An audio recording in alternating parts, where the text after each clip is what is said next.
getting late.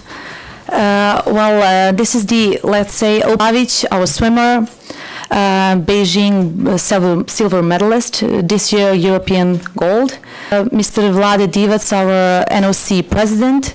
Branislav Jeftić, chief of mission, Team Serbia, at the Olympic Games, 5-time Olympic medalist. And Vanja Udovičić, captain of our water polo team, World League champions, silver medalist at the World Championships. Everybody's staying together, supporting each other. You're wearing. Question for Novak and one for Đoković. Well, pressure is always present.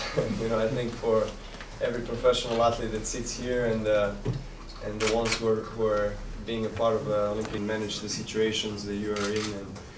And you know, I was very fortunate to. Đoković, how many times you saw the video of the final against Michael Phelps?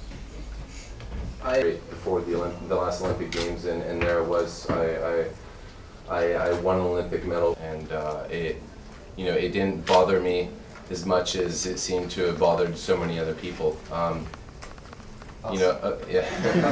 Sport, a company which governs our sport, and by that I mean time, cannot have vested interest. Well, I've recovered from Wimbledon. I'm very excited to be